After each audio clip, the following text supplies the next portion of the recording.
position battles to watch this spring up next on Fantasy Baseball Today Express.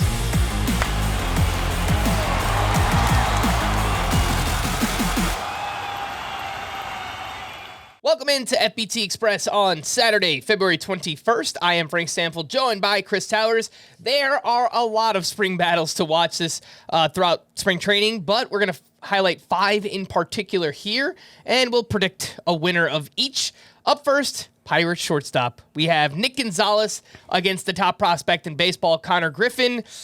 Earlier this week, Chris, Pirates manager Don Kelly said, quote, "It would be a tough ask. Keep in mind, he's only had a handful of at-bats at Double-A." Of course, he was referring to Connor Griffin. So while we're all very excited about Griffin at some point this season, not so sure that he has a chance here. Oh, he's got a chance for sure. Small chance. I would put it at 51-49 personally. That and the 51 is that he makes the team. And maybe that's just me being overly optimistic, but it is clear that everyone agrees Connor Griffin is a special talent. The fact that he's even in the discussion as a 19-year-old, he won't turn 20 until a couple weeks after opening day, I'm pretty sure, is a sign that he's truly special. Whether he actually makes the opening day roster, unclear, but here's the problem with the for the Pirates. They've got a couple of problems here. One is 2 years ago, they waited until May to call Paul Skeens up, right? Paul Skeens wins Rookie of the Year, gets the full year of eligibility of club control already. That's the rule. If you win Rookie of the Year or I think finish top 3 in MVP, something like that, you get a full year of a full year of service time, regardless of when you got called up.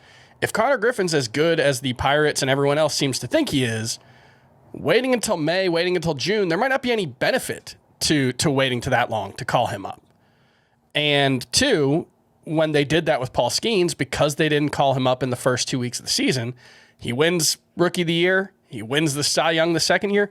The Pirates don't get the extra draft pick compensation that was negotiated in the new CBA. So if your top prospect gets called up and wins Rookie of the Year, and you called them up on opening day or within the first 2 weeks, you get draft pick compensation. The Pirates didn't do that. Then last year, they play the service time games with Bubba Chandler. He ends up falling apart mid-season. They don't call him up until August or September. That caused problems for both Bubba Chandler and apparently within their locker room. I just don't really think the Pirates can get away with playing this kind of service time shenanigans with another top prospect 3 years in a row. I just think it's too big of a hit in the locker room. So, look, if Connor Griffin falls on his face this spring, okay, then he's not going to be on the team. If Connor Griffin looks like he belongs and the Pirates don't call him up to open the season, I think it's going to be a big backlash, and I think they're going to try to avoid that. So, yes, it's asking a lot for a 19-year-old. We haven't had a 19-year-old debut as a position player since Juan Soto. I think it's 100% within Connor Griffin's control if he makes the team or not. I think if he's good, he's going to be on the team. I think Nick Gonzalez is going to win this position battle, unfortunately. I mean, there's just so much smoke with this quote here from Don Kelly, and for everything that you just said, I think you are giving the Pirates benefit of the doubt there, and I think that there's a chance, as crazy as it is to say, we might not see Connor Griffin until like August of this year, which I think it's a real crazy, long shot. Yeah. I think that is more likely at this point than him making the opening day roster, as much as it pains me. I'm going to stick with it. I'm going to say Connor Griffin, opening day shortstop for the Pittsburgh Pirates as a 19-year-old. Let's talk about the Mets' right field job, which is currently between Brett Beatty, who is kind of learning the position. He's played a little bit of outfield in the minor leagues. Yeah. One of their top prospects, Carson Benj. There's Tyrone Taylor, and they signed MJ Melendez, so I guess he's kind of in the mix here. But, Chris, who do you think will wind up winning this Mets right field job? So I think what Benj has going against him is that he was not great at AAA last season. He only played about 20 games there. I think he hit like 180. It was all low batting average. His plate discipline was very good. He walked 9% of the time, struck out at a below average clip, 92.1 mile per hour average exit velocity at AAA for Carson Benj. And I think the move of Juan Soto from right field to left field is kind of a tell here. Because right field is the tougher position in the outfield. Brett Beatty does not have very much experience in the outfield. He's played about 30 games there, I think predominantly in left field. I think they would have just left Juan Soto in right field if they were planning on playing Brett Beatty as an everyday outfielder. I just think that would be easier. So again, Carson Bench could struggle in spring training and make it a moot point, but I think if he holds his own, it's Carson Bench's job in right field for the Mets. Yeah, I lean that way too, and I think there's still ways for them to keep Brett Beatty in the lineup as the team's DH. So maybe he gets sprinkled in the diamond, every now and then, but they could just play Beatty at DH and have Carson Bench in right field. So look, it'll come down to how he performs in spring training, but I think there is a legit very good player there in Carson Bench, and he is my pick to start in right field on opening day for the Mets. Let's take a quick break. We'll be back right after this. When you need your sports news all the time, we've got breaking news to bring to you. CBS Sports HQ gives you a snapshot of all the sports that matter to you. When you need your sports in a snap, find it on CBS Sports HQ, streaming free anywhere you are. Welcome back in FBT Express. We're looking at 5 of the biggest spring training position battles this year. And next up, we have the Red Sox SP5. And that looks like it's between Johan Oviedo, Cutter Crawford, Patrick Sandoval, Connolly Early, and Peyton Tolley. It's a tough one, Chris, because the Red Sox do have some investments in some of these veteran pitchers. They signed Patrick Sandoval last offseason. They just traded for Johan Oviedo this offseason. But the prospects are really intriguing talents as well. So who do you think wins out here for the Red Sox SP5? Yeah, it's worth noting with Patrick Sandoval in particular, they basically gave him a $19 million contract for this season. It was technically a 2-year, $18.5 million contract, but they knew he was recovering from Tommy John surgery. He's getting paid $18 million this year, basically. And, between him, Johan Oviedo, who I think they could move to the bullpen if they wanted to, you get the sense that they'd rather stick the guys with options, the guys who are prospects, down in the minors just as like a rainy day fund kind of thing. But I do think there's a chance the Red Sox roll with a 6-man rotation. Sandoval is coming back from missing the entire season. Cutter Crawford, if he's in the rotation, barely pitched last season.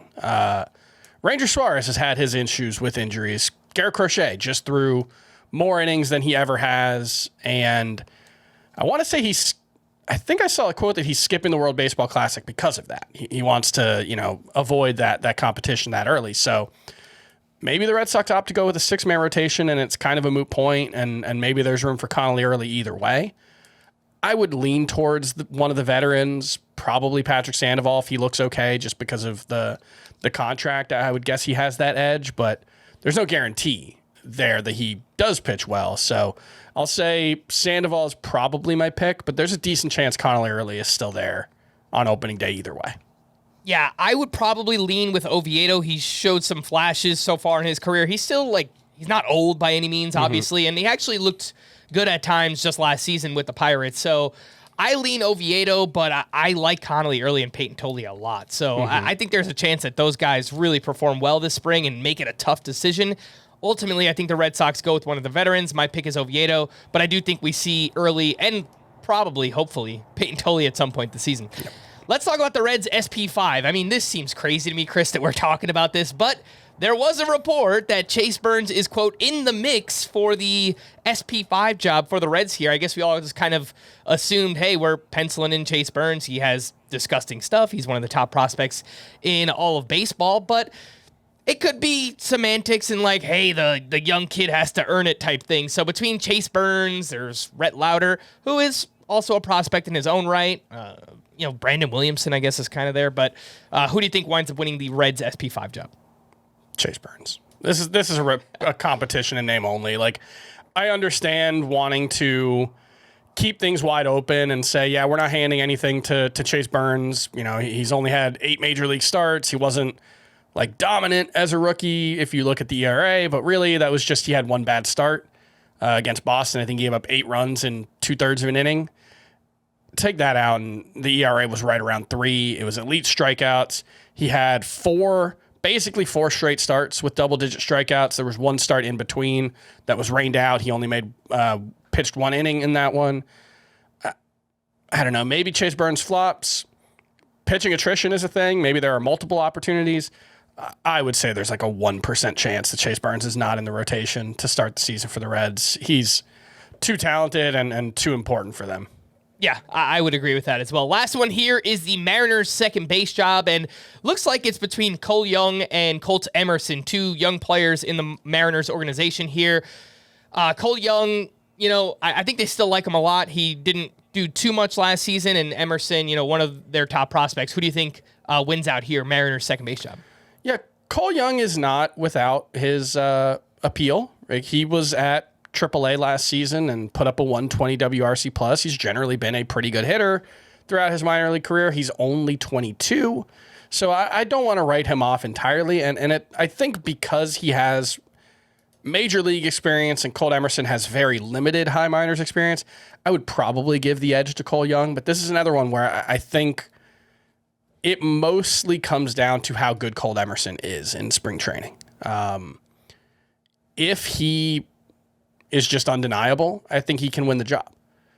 But it's asking a lot. And I think he has to be really dominant this spring, Colt Emerson, to get the opportunity. So a name to keep on your radar for late round targets, but I would think Cole Young still has the edge right now. Yeah, I lean that way as well. Colt Emerson, still just 20 years old, only played 6 games at AAA last season, but he could make this a difficult decision throughout spring training. I lean Cole Young. We'll see what happens. For more extensive fantasy baseball coverage, listen to our full-length podcast, Fantasy Baseball Today, on Spotify, Apple Podcasts, or anywhere else podcasts are found. Thanks for listening to Fantasy Baseball Today Express, and we'll be back again next week. Bye-bye.